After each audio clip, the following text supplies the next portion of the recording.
Serhij, will you join us?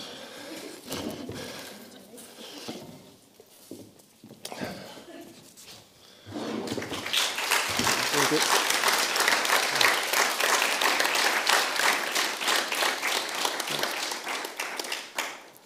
Ladies and gentlemen, welcome to this event where we will discuss the war in Ukraine.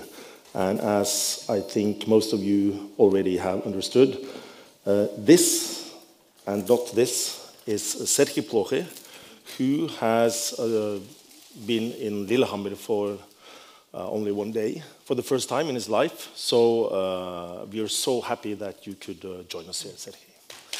Thank you. And thank you for your invitation and hospitality. It's really less than 24 hours, but I already love the city. It's very nice, very nice. So, for those of you who are not closely familiar with Serhij Plokhij and his works, let me introduce you briefly. When the program of this festival was more or less set, or the war broke out in Ukraine on the 24th of February. And Marit Borkenhagen, the head of the festival, and I have cooperated closely because we needed, of course, to bring in someone who could explain to us the war in Ukraine and its historical roots. So we started on top, and I sent an email to Serhij Plokhij, who is a professor of Ukrainian history at University of Harvard, where he also is the director of the Harvard Ukrainian Research Institute. And he's here. And we're so happy about that. So Serhij Plokhij he's a prolific writer on books not only on Ukrainian but also Soviet and Russian history. Some of them are being sold in the corner of this space, so you can find them afterwards, and who knows, perhaps you can do some signing. Sure, we'll be happy to do that. And of course, after 24th of February, you have been traveling to many countries, giving lectures about Ukraine, until now, where you have, which I assume is the highlight of your career, you have arrived in the town of Lillehammer in Norway. It is. It's just on the Olympic level, yes. Yeah, that's great. That's great. We have invited you here as, first and foremost, a scholar of Ukraine. But I would like to start this conversation on a personal note, because although you live in the States, you are also Ukrainian by origin. You spent your boyhood days in a town called Zaporozhye, which I assume not all Norwegians have heard about, but there are approximately 800,000 people living in this city of Zaporozhye, close to Mariupol. So 100,000 people, more or less, more than the total population in our capital, Oslo. And you also been studying in Kiev and in Moscow before you eventually moved to Canada and the States. So my question is, not only as a scholar, but as a human being with an Ukrainian upbringing, how did you react on the 24th of February when the war broke out? Again, thanks for the invitation, and thank you for this question. I was not in the US when the war started, or this all-out war started. In February, I was in Vienna. I'm on sabbatical, which comes to an end this semester, this month. And I woke up and checked my emails.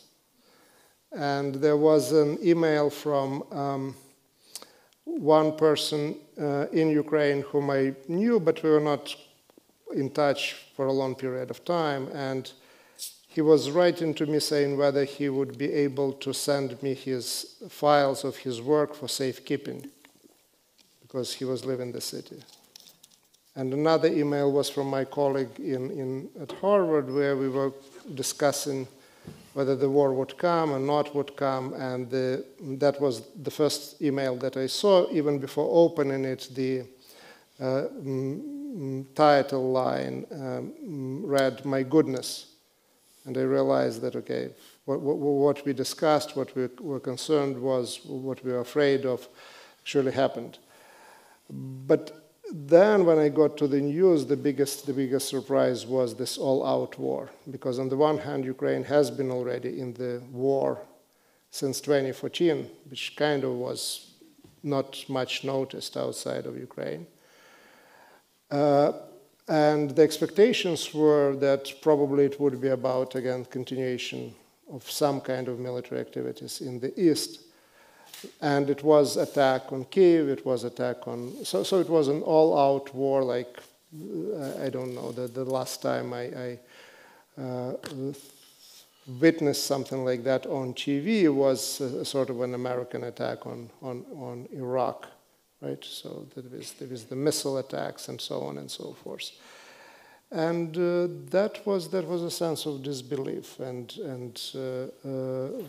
I called my sister in Ukraine, and she already had woken up. There was sirens going on. There were missile attack on the city where she lives, but thank God the place that was attacked was somewhere else. And it was disbelief in a sense that as an academic, intellectually, I understood and realized what was going on. But on the emotional level, I don't know whether you had ever been to places like Kyiv and to Ukraine. It's impossible to realize that a very peaceful, very nice-looking city, people, normal life, that it can just end in such brutal way, in a split of a second, by the decision, basically one person, but actually backed by his country. So it was emotional shock. Again, intellectually it was not easy, but it was much easier to process it intellectually than it was to process it emotionally. We have invited you here as a historian. After the war broke out, there have been several theories in the media concerning why, whether it had to do with NATO expansion eastwards, or the drive for imperialism in Russia, or whether it has to do with Putin's personal ambitions or even madness, which might be valid reasons, but I'm interested here in the historian's perspective on the war in Ukraine. So, Serhij, if you should examine the relationship between these two nations, Russia and Ukraine, both in a distant past and more recent past, what are the key features that you find which can help us to explain the war which began on the 24th of February, starting with the more distant past? I'll start with NATO, right? And that was the official reason that was given by Vladimir Putin.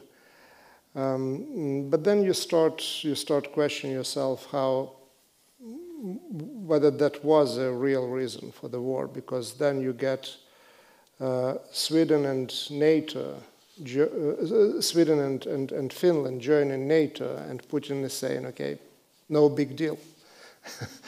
But somehow Ukraine, it was very clear that NATO was not eager to admit Ukraine, was a big deal.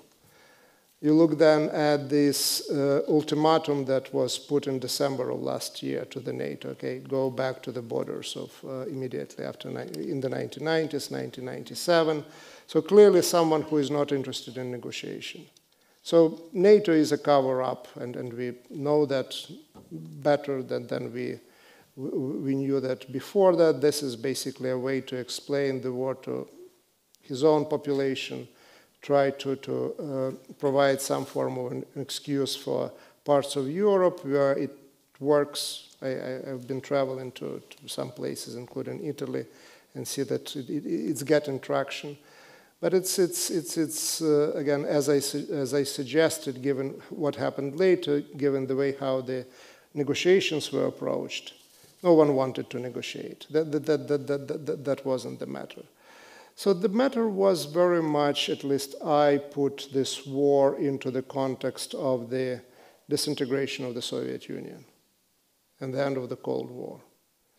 Because the Cold War ended with also fall of the Soviet Union, which was continuation of the Russian Empire. The Soviet Union died the death of empire, falling along the lines of new nation state, or states that were trying to become national states. And back then, we were really very relieved, and those who were at that time around, that it ended up without a major war. In particular, the war between the two largest post-Soviet republics, Russia and Ukraine.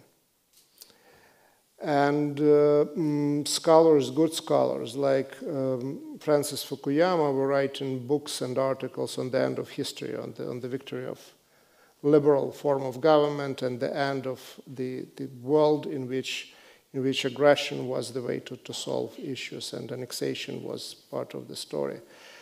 And now we realize that actually that war was postponed, that we were not really able to cheat history in that way, in a sense that that empire, the fall of the Soviet Union is not an event, it is a process. And that process is actually unraveling in front of our eyes.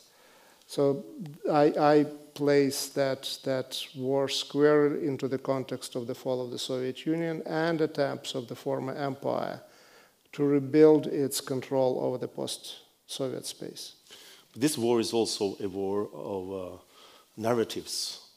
History has been used and misused as a key to explain the war, and we all remember that Putin himself gave an address, I think it was the day before the outbreak of the war, or 2 days before, when he more or less said that today's Ukraine is the result of, or the making of Vladimir Ilyich Lenin and the Soviet Union.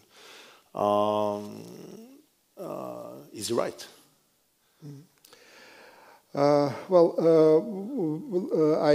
I started with discussion of this NATO argument, and it was okay, Putin somehow changing his mind that NATO is not a big deal.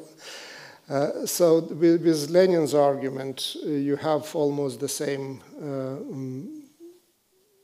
sadly ironic development, because if you look at what is happening in southern Ukraine, in the towns that had been taken over and captured by the Russian troops, at least in 2 towns, they put back monuments to Lenin on the pedestal, the monuments that were removed during independent Ukraine.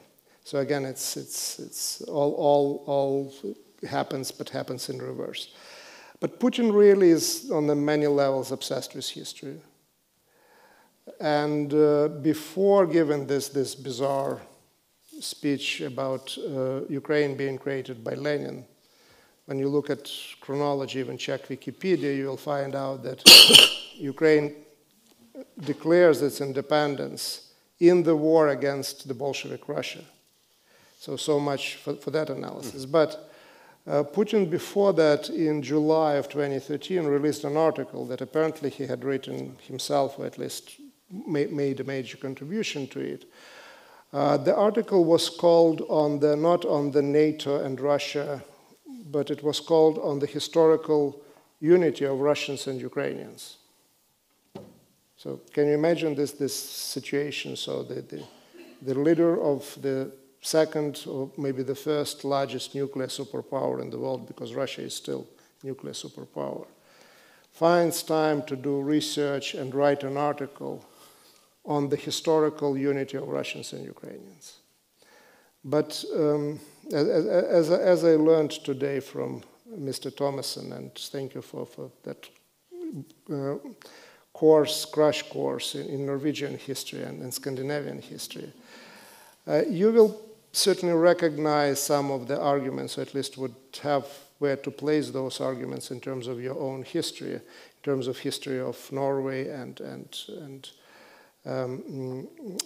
Denmark, where Putin is basically saying that there is no separate Ukrainian nation in linguistic terms, in historical terms, because that was the Russian Empire, because the cultures and languages apparently are very close. So what he is saying is not that, that's in the first paragraph. He says, I repeat it again and again, that Russians and Ukrainians are one and the same people, and now this is a big essay on that topic. When he says that, he doesn't say that really Russians are not Russians but Ukrainians. What he says is that the Ukrainians are really Russians, and basically what that means that they don't exist or they don't have the right to exist. Because either their history or their language are close or mutually understandable and so on. So that adds another layer of complexity, which on the other hand, that complexity helps to understand, helps to make it easier to understand and simpler to understand what is going on. So apart from this imperial layer, there is also a layer of the construction of the modern national identities, not just in Ukraine, but also in Russia. If the Russian leader goes out there and basically is confused where the Russian language, where the Russian history, where the Russian culture ends, and who is included and who is not included, it's also that the Russian process of the nation building and finding whom they are, placing themselves on the historical map, geographical map, linguistic map, is far from over. So you started saying that this is the war of narratives. Absolutely, this is also the war that about identities, and the war that alerts the development, changes the development of identities in the region, like only wars can do. But let me rephrase my question also, because you mentioned us Norwegians, and some of us might take a certain pride in the probable fact that our ancestors were involved in the making of the Kiev Empire, where Vikings traveled to today's Ukraine. Today's Russia and Ukraine originated from the same empire, the Kiev Empire. Kiev was founded several centuries before Moscow. So, to what extent should we understand Russian and Ukrainian history throughout the centuries as being intertwined with each other, or Ukraine as being a separate entity leaning towards the West? Mm-hmm. Thank you. In terms of Viking history, right, and Kievan Rus, that's one of the big state building and nation projects, of course, of Vikings in Europe. So I guess people in Kiev are just waiting for you guys making a counterclaim. And again, that will put Ukrainians in a better position, an advantageous position. Watch out.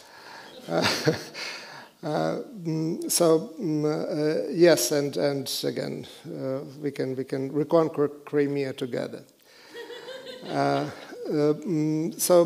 Yes, it's what I am saying sounds kind of a little bit funny, but that's like all the claims about historical rights are, right? So okay, so the Vikings claim Kievan Rus, and Kievan Rus can claim Moscow, and so on and so forth. You look today at the map of the world, and it's very different from the map of at the beginning of the 20th century. It's much more colorful. There are much more different places, because most of the countries that exist today didn't exist on the map 100 years, 20 years, 200 years, 300 years ago. The world was divided and ruled by empires. So most of the states that are here on the map today were not those empires. Or maybe were at some point, like Norway was, or the Kievan Rus was, but not anymore. In terms of the focus specifically on how these things are connected and disconnected, Yes, the origins are in Kiev, and the argument is, okay, who has the right for Kiev and Rus? Russians or Ukrainians or Belarusians is going on in historiography since at least mid-19th century. Ukrainians, of course, I write in my book, The Gates of Europe, it's somewhere over there. I complete the chapter by saying, well, Ukrainians have one advantage in that debate. They can research the origins of their state and culture without ever leaving their capital. But thank you. Yeah, this is the book, and what I just said somewhere is here in the book. Thank you very much. That is the medieval history, but history didn't end with Middle Ages. And what you see later is really the path of Russia and Ukraine diverging in many ways. Just because of geography, if you don't count anything else. Ukraine found itself to be neighbors with Poland and Hungary and Central European states, and Lithuania, the Grand Duchy of Lithuania, took over parts of today's Ukraine and Belarus. When Russia found it closer to the Ural Mountains and Siberia and Central Asia, which was the core of the Mongol and Tatar Empire. So the Tatar and the Mongol control over Russia was much more longer and was going for a longer period of time. When Ukraine was opened to this Western from the Ukrainian point of view, but really Central European influences. So Ukraine experienced some parts and elements of Renaissance. Ukraine went through Reformation and Counter-Reformation with the creation of breaking one churches and creation of other churches. When it was integrated into the Soviet Union, it became a Bible belt of the Russian Empire and the Soviet Union. Ukraine experienced Magdeburg Law that lasted into the 19th century. So all of these Western influences and interconnections, on the top of the fact that, of course, there were linguistic differences and cultural differences from early on, from the very beginning, produced very different national projects by the 19th century. The Russian one, which is there trying and struggling to transform the empire into the Russian state and not being sure where the Russian nation ends itself and what to do with the empire, and that struggle continues into the 20th century. Putin can't answer the question, it's on TV, where the borders of Russia end or should end. And you have a Ukrainian national project, like all these modern projects. It is a 19th century one based on language and culture and so on and so forth, which is coming into existence in opposition to the state, in opposition to empires. Ukraine also is being divided, is not only part Russia, but also is divided between the Ottoman Empire in the south and the Austria-Hungary, the Habsburg Empire in the west. And that contributes to Ukrainian regionalism today as well. So Ukraine is a national project that comes out not just out of the resistance and opposition to the Russian Empire, but also out of this national building projects in Habsburg Empire, where they're together with the Poles, and they're together with the Hungarians, and they're together with the Italians, and so on and so forth. And these processes, they affect western part of Ukraine. So it was a short and simple question. I promised to make it understandable. I hope I didn't confuse you completely. But again, the point is it's about geography. It's about also cultural geography and this historical experience of participating in broader European projects that Russia joins in later by the 18th and 19th centuries. You know, Serhij, you already answered 5, 6, 7 of the questions I was going to ask. So you're doing well. Okay. But we are moving into a situation where I will be just answering questions without ever listening to them. I'm sure you could. And you know, you come all the way to Lillehammer, and I would like to keep you for many more hours. But as far as I know, we have to stick to this whole hour because who knows? After 9 o'clock, there might be someone else here. So let's try to squeeze everything into this hour. But one question I was going to ask you was: you mentioned yourself that Ukrainian history is distinguished from the Russian by the fact that Ukraine has been a part of Poland, Lithuania, even Austrian empires and so forth. So a part of the discourse surrounding the war is the possible, now it seems unlikely, but the possible inclusion of Ukraine into Western institutions like NATO and the EU. And if this is going to happen in the future, such an inclusion is going to take place not only on a political level as a security measurement, it would also be an inclusion into a cultural and historical realm. So my question is, given Ukraine's past, do you think Ukraine is fit or historically prepared, so to speak, to move from a post-Soviet realm and into a Western world? Mm-hmm. Thank you. Well, yeah, in terms of European integration, one thing that the last 3 months showed really, to the amazement of very many everywhere in the world, that Ukraine was able to defend itself against the most feared probably country and the army in the world. And that Ukraine is there to stay. So that's it seems to me, at least from my perspective, the main lesson or the main conclusion from those 3 months. It's also very clear the orientation of Ukraine away from Russia and toward European Union. So in terms of the future, if the European Union is still there when Ukraine is ready to join, Ukraine will be there as well. So that's one thing. There is a joke in Ukraine now about NATO that maybe it's the time not for Ukraine to apply for NATO, but for NATO to apply to join Ukraine, because that's who is doing the actual fighting. Historically, again, that is really on a certain level would be a homecoming, because the members of the European Union are countries with which Ukraine shared a lot of history, from Lithuania to Poland to parts of Slovakia and so on and so forth. This is basically, you don't have to invent a particular new narrative or particular new mythology to somehow historically fit, because that's part of the story. Again,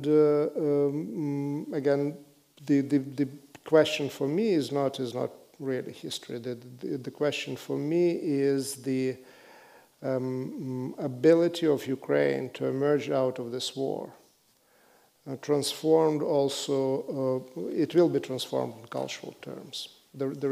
We already see now there is a major shift toward more embrace of the Ukrainian language and culture at the expense of Russian. This is happening. There is a very clear distinction that it wasn't there before of who is Ukrainian, who is not.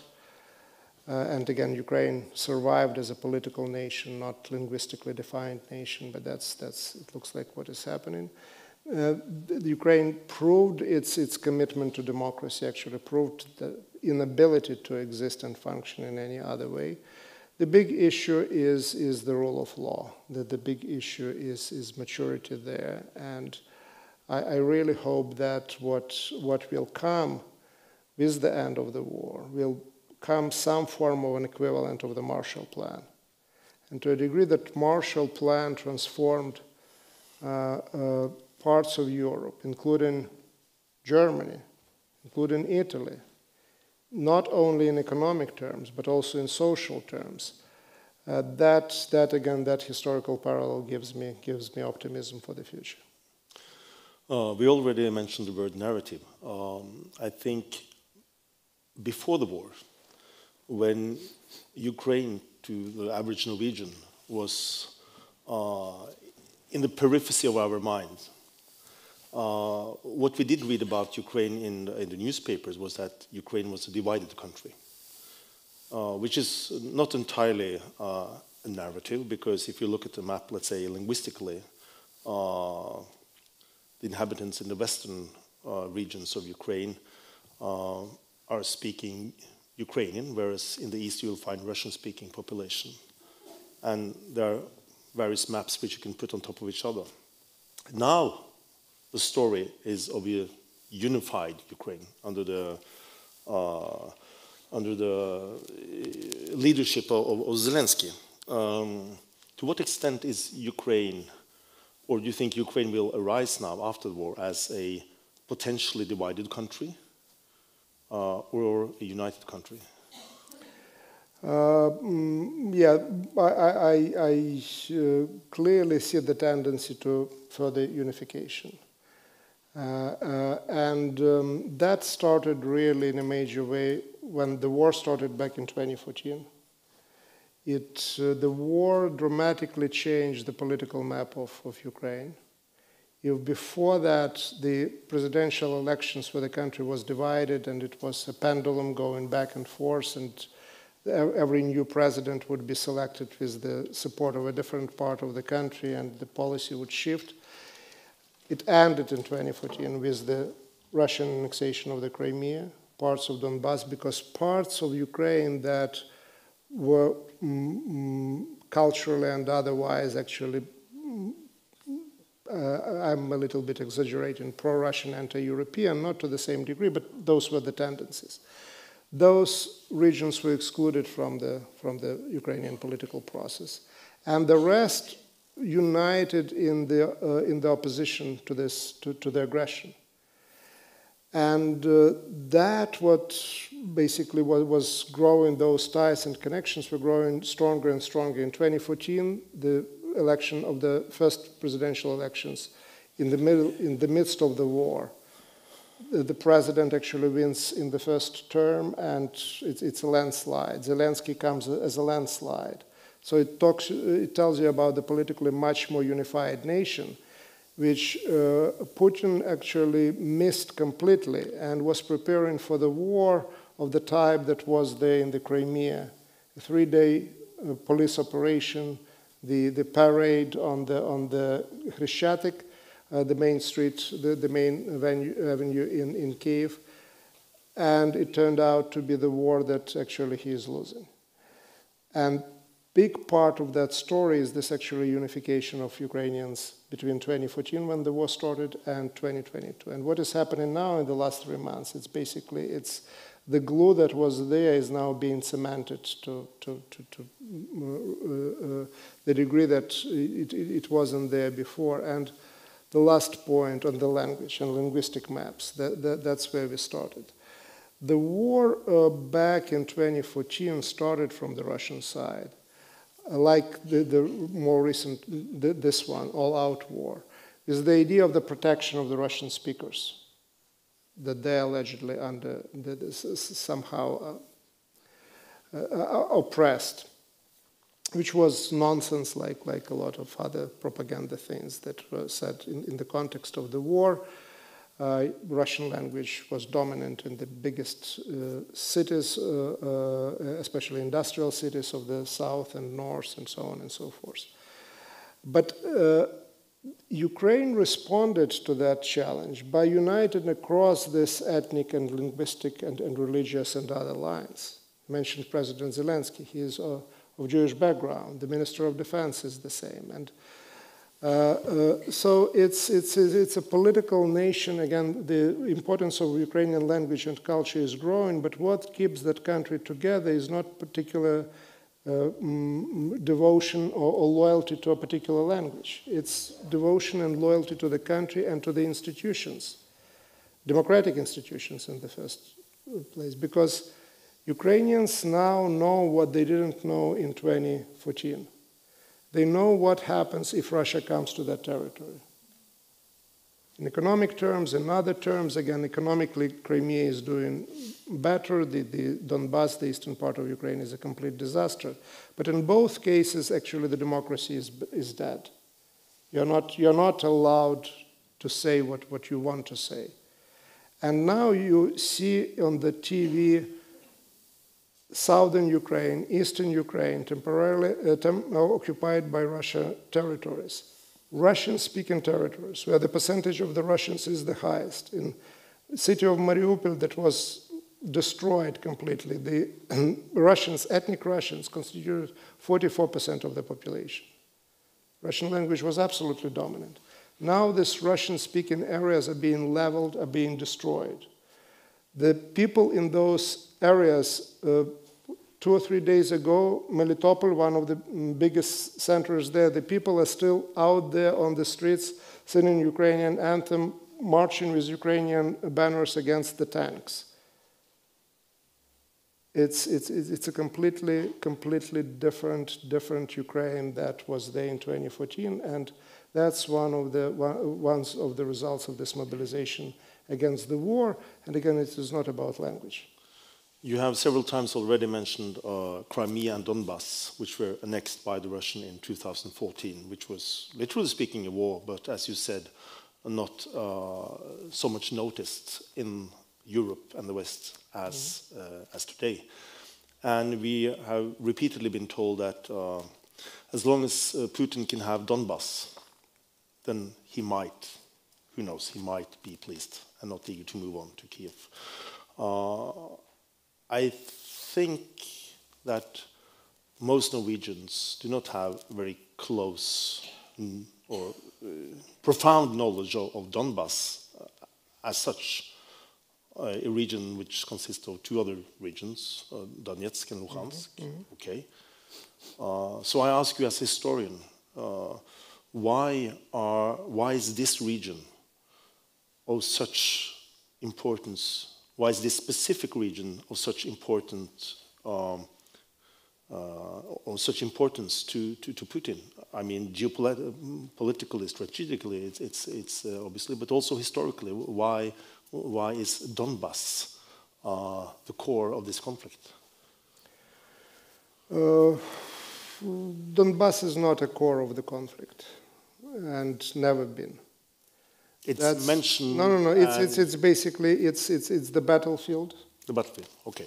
And it's the excuse. The war is about Ukraine, and Russia is in Donbass and was in Donbass trying to control Ukraine.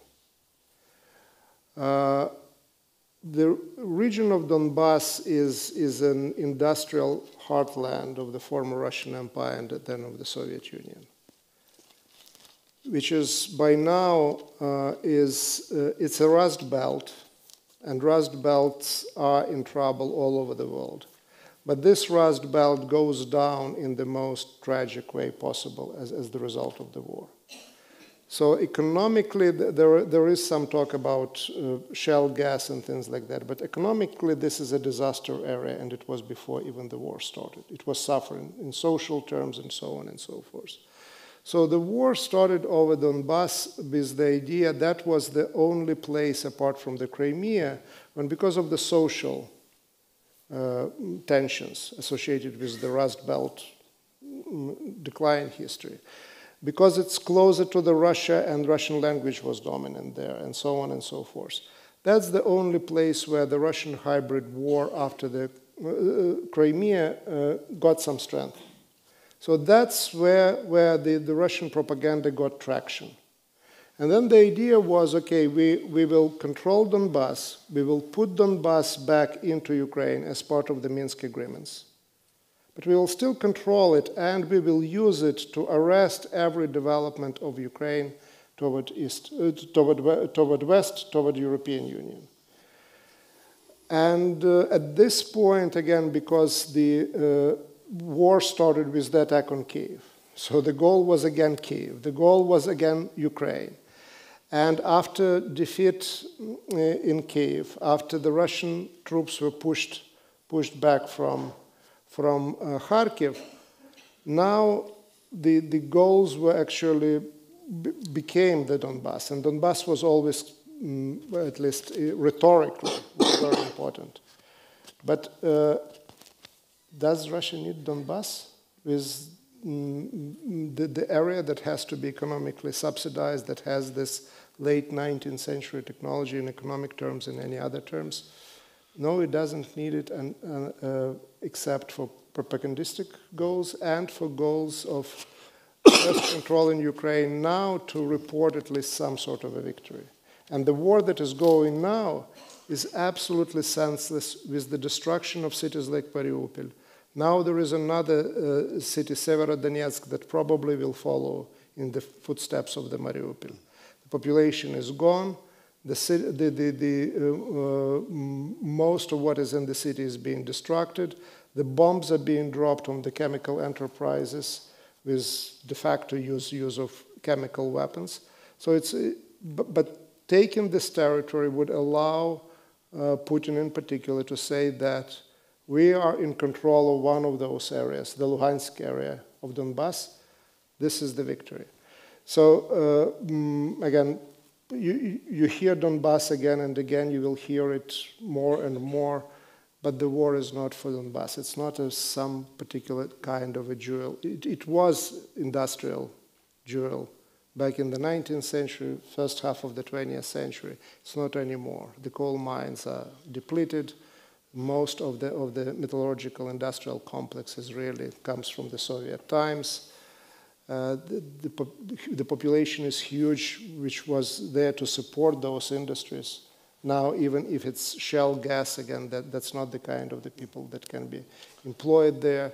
So it's an economic basket case, and unfortunately was even before it started.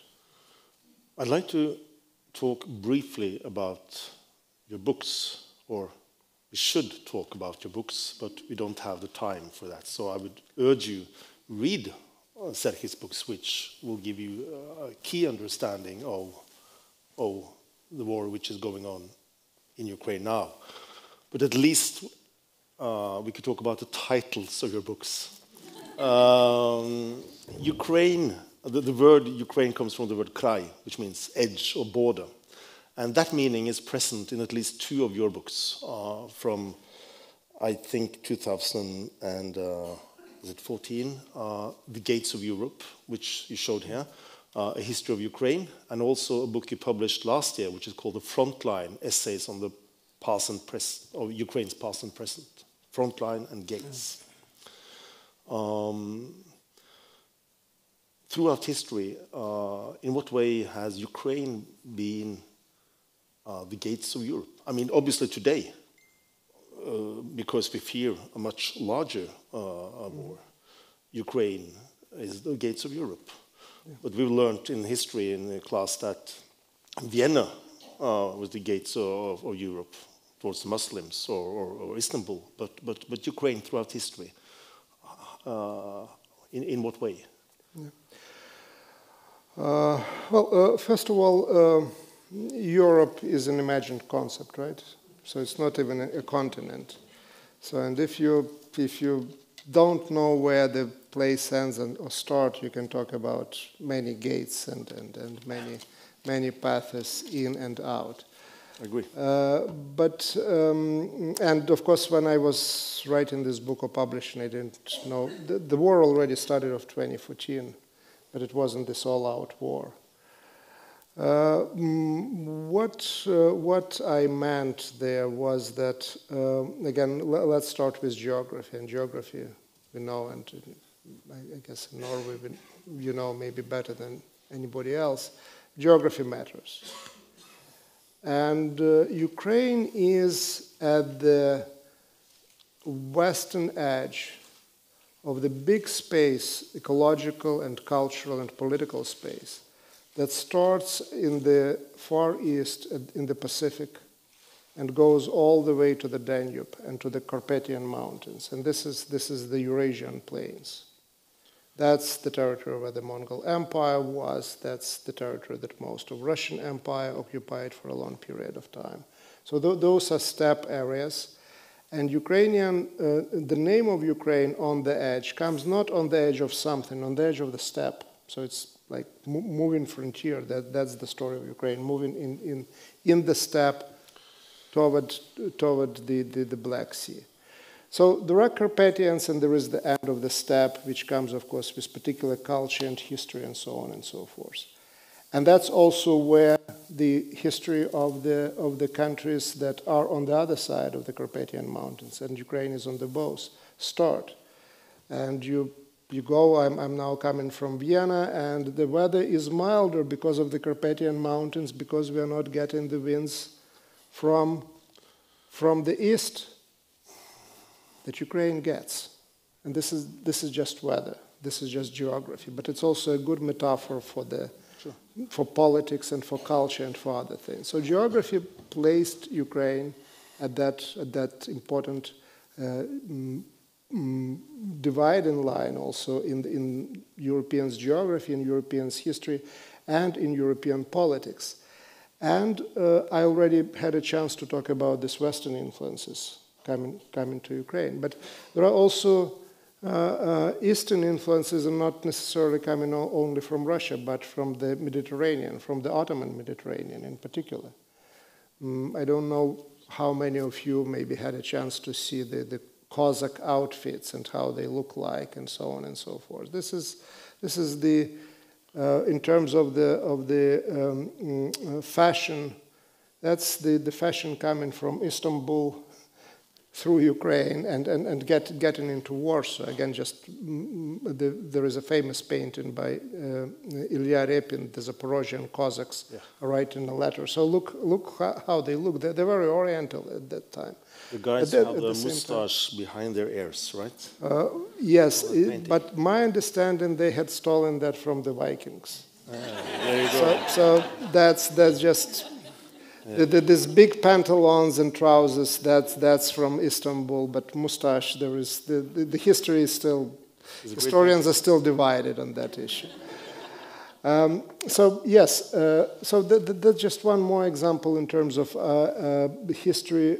Ukraine as being positioned on this front lines, and the metaphor of gates, I like it very much because the gates are kind of structure that can be opened and can be closed. And that's what was happening through Ukrainian history.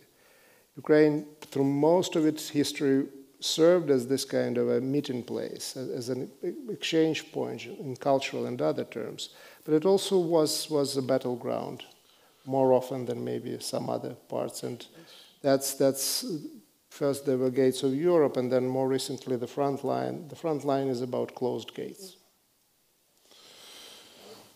I wonder, will this event end at 9:00, or do we have like 5 more minutes?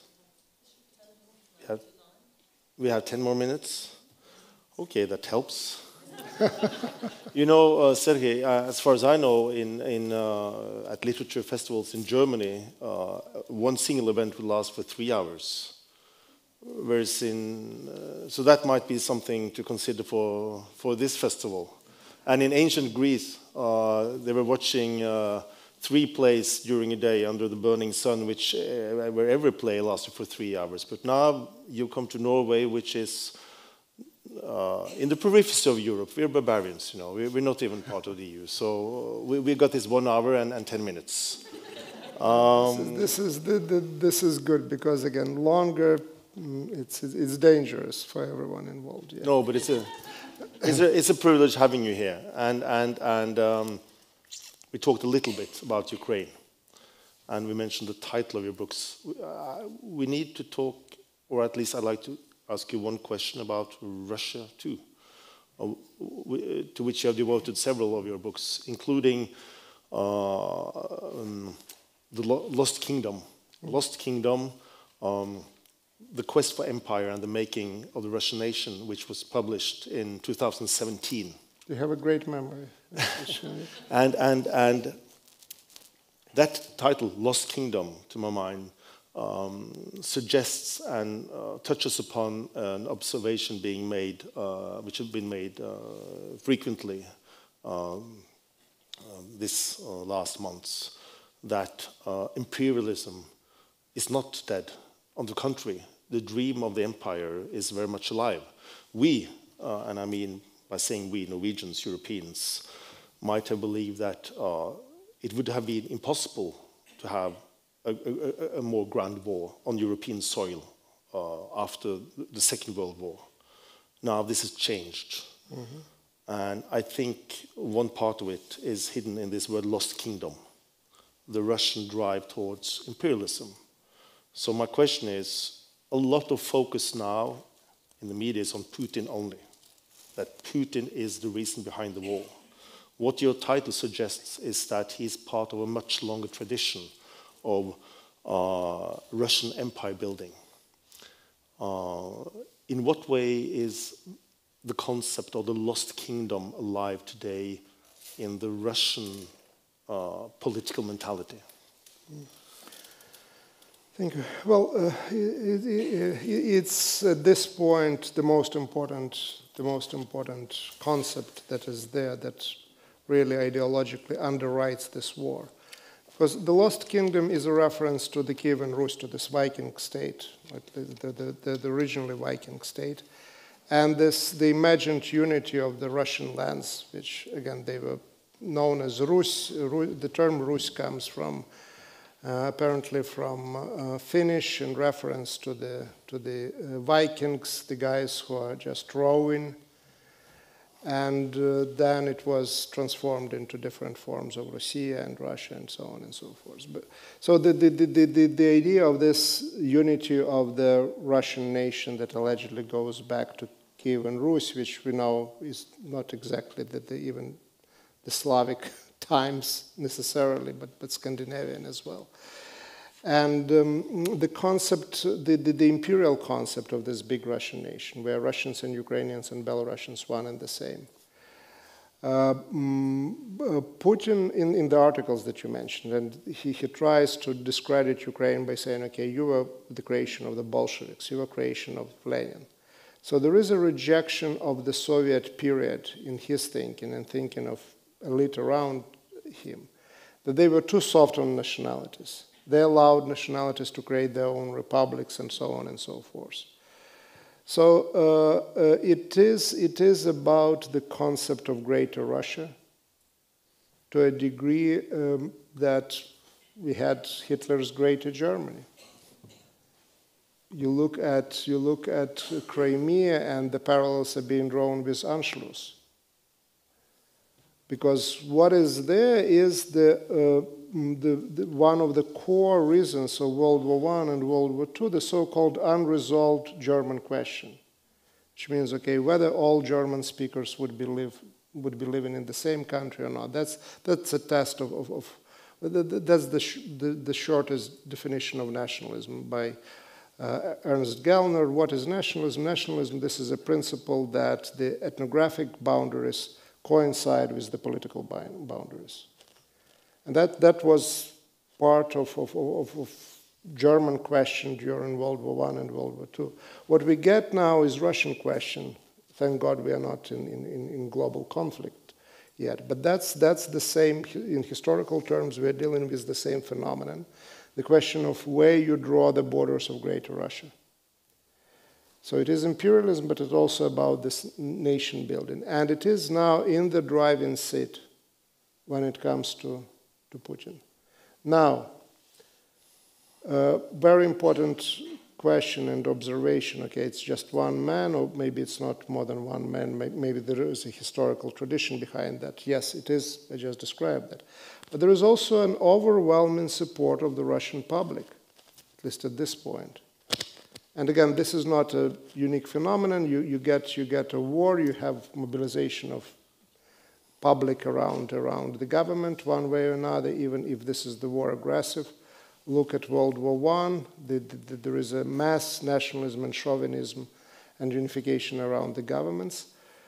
We will see how this war will go, and we will see whether the Russian public would be still very much committed to that kind of adventures.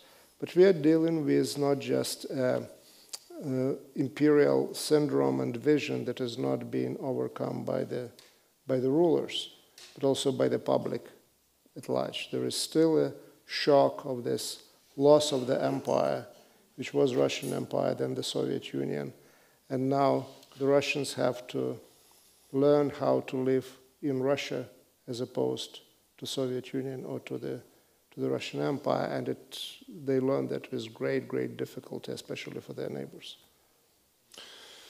Serhij, what we are talking about today is not only the war in Ukraine and Russian history and Ukrainian history, it's also what we could call the development of the post-Soviet space, where the decisive event was the collapse of the Soviet Union in 1991, which Putin has called the main geographical catastrophe in the last century.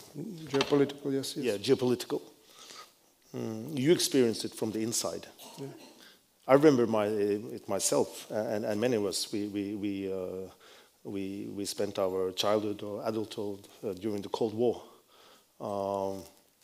I remember standing in Oslo and on the pavement when Gorbachev received the Nobel Peace Prize, and we were there to salute him.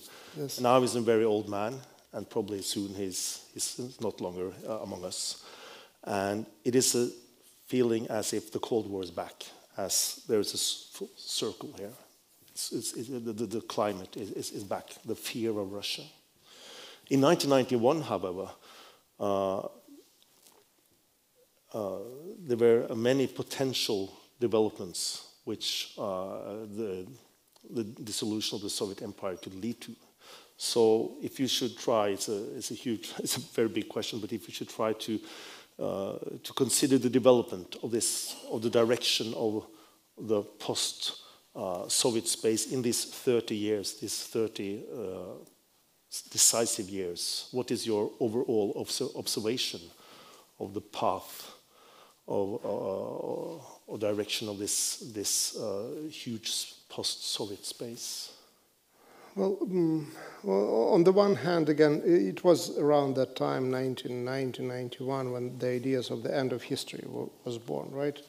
The victory of the liberal form of government and liberal democracy. And that was the only path, really. And now we live in the world where it's not just Russia or Putin, it's the rise of populism, the rise of different form of authoritarianism. And unlike it was the case in the 1930s when just Europe was consumed by that, now you have the same situation in the United States with the election of Trump and so on. So there are reasons for being disappointed. The annexation of the Crimea is the first annexation of the territory by one state of territory of another since the end of World War II.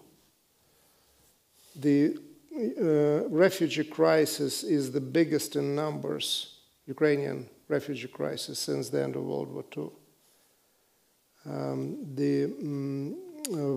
Kind of the war that is being waged, it dwarfs the wars in Yugoslavia because these are just big military formations, tanks, artillery, heavy artillery, aviation on the both sides. Europe never experienced anything like that since the end of World War II. So again, we are going back to 1939, go back to 1945, to the origins of the Cold War. And the Cold War spirit is there because what is really sanctions against Russia? Isn't that the modus operandi of the Cold War?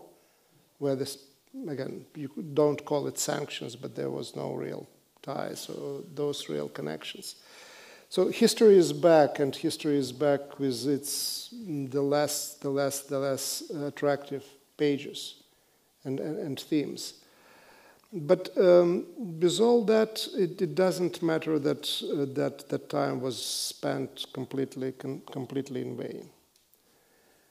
You look at the Soviet Outer Empire, and that's the East European countries. They're much better off. They peoples are much better off. Again, institutionally, they're part of member and European Union, but it's not just about membership. It's about economy, it's about quality of life, it's about freedom, it's about democracy. So that is an achievement. Parts of the Soviet Union, the Baltic states, are in the same column, and others like Ukraine are trying to get there. And that wasn't the developments of 1980 or 1985. That was not there. So there is a lot of reason for concern. Again, many things are coming back, but it doesn't mean that there is no progress whatsoever, even for democracy, for economic development, for other things. So one lesson that I would draw at the end: it's tough, it's bad, but it's still the fight that is worth fighting, because at the end we can bring better life, quality of life, politically, economically, otherwise, not just to ourselves, but also to parts of the world. Serhij, I've got 2 remaining questions, and we got about 5-6 remaining minutes, so you can decide yourself how you'd like to spend them. I'll answer the question to which I have an answer. yeah, right.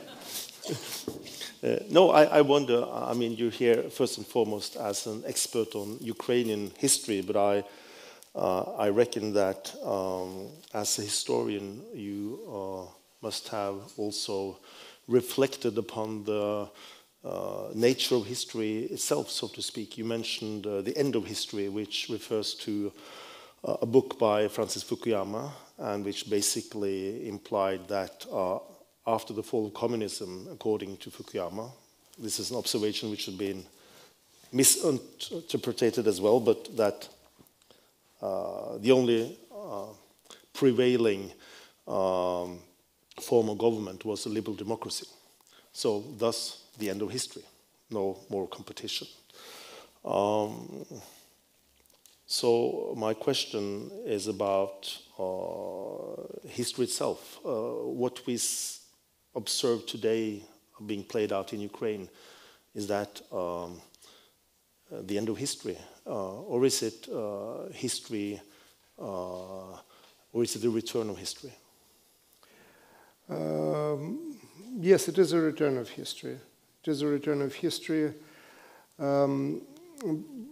But again, on big part, but not only part of the territory which was totalitarian back in 1985 when Gorbachev came to power.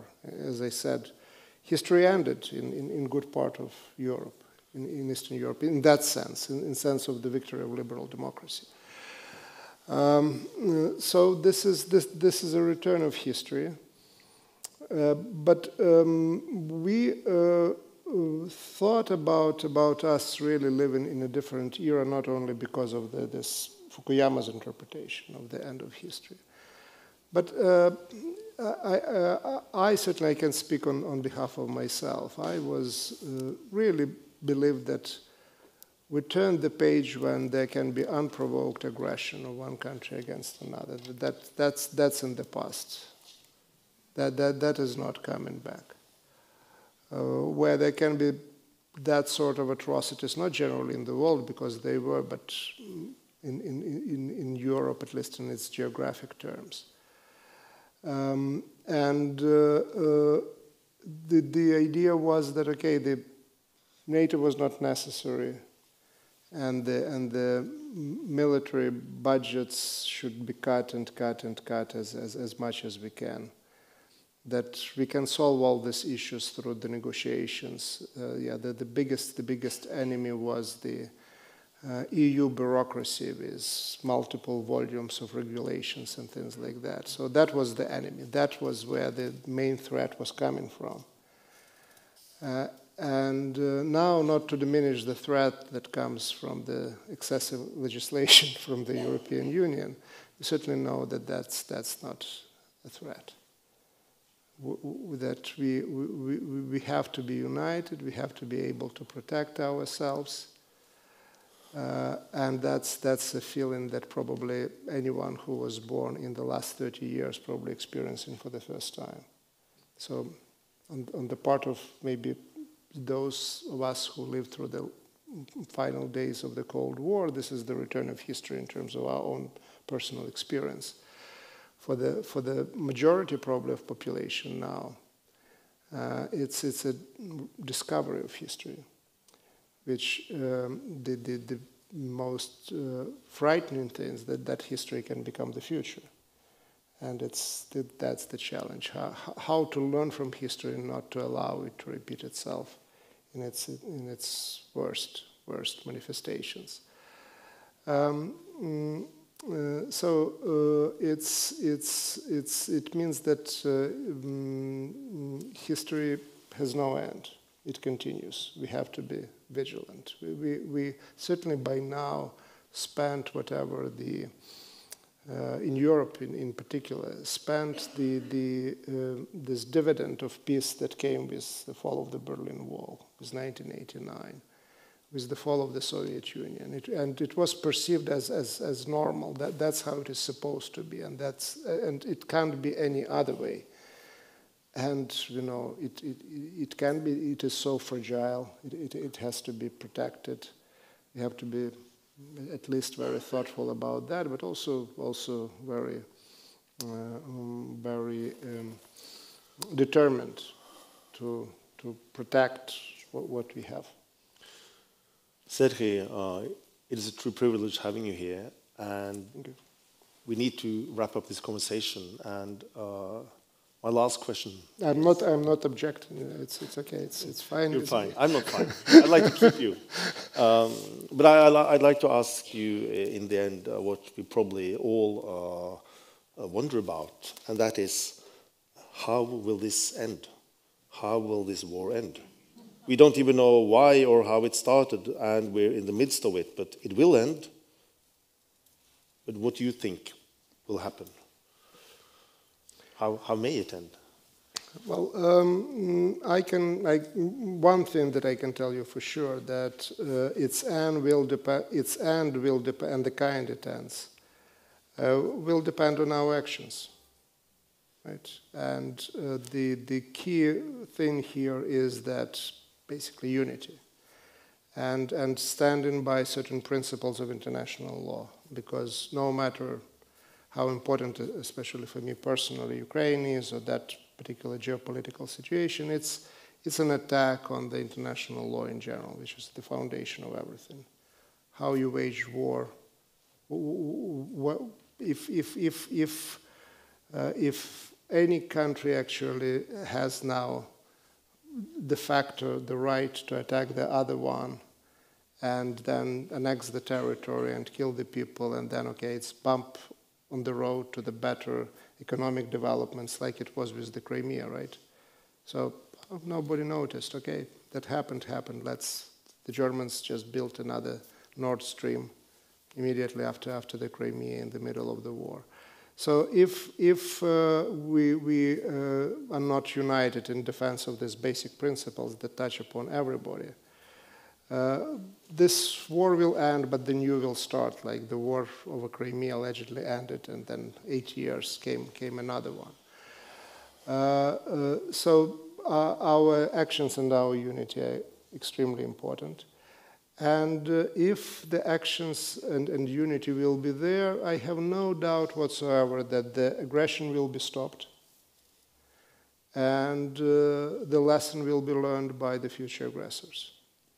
Already we don't know what exactly is happening in Beijing, but at least some of the observers are saying, okay, the Beijing is watching what is happening in Ukraine, and one looks like lesson that is there is that, well, the 3-day operation to take over Crimea didn't end the way how it was planned, so what about Taiwan?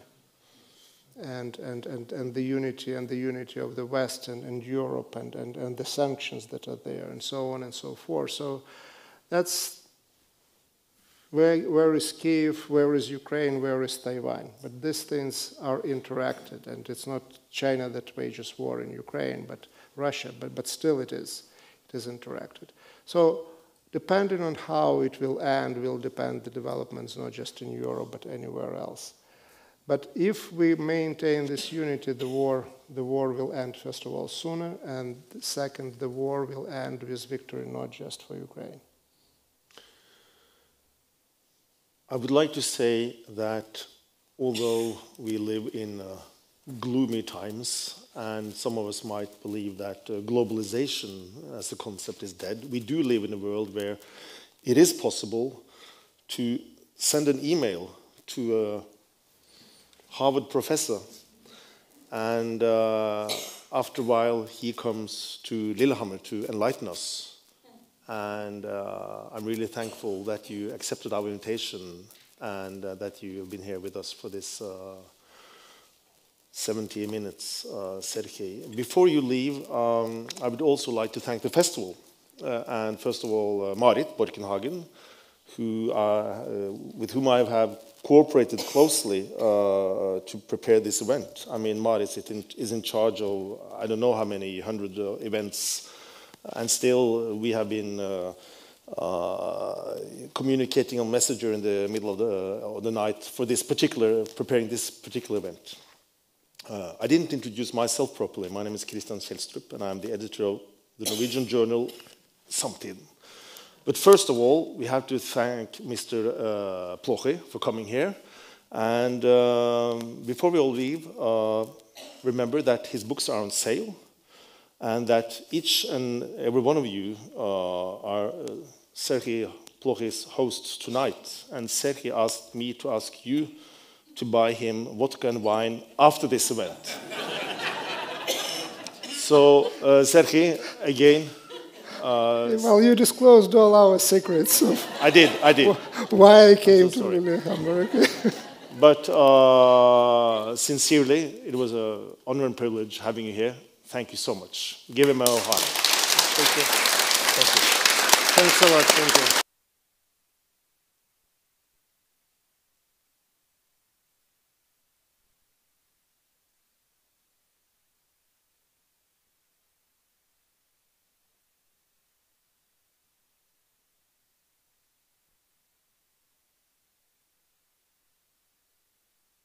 The new standard for what 1 hour at the festival means, it's 70 minutes.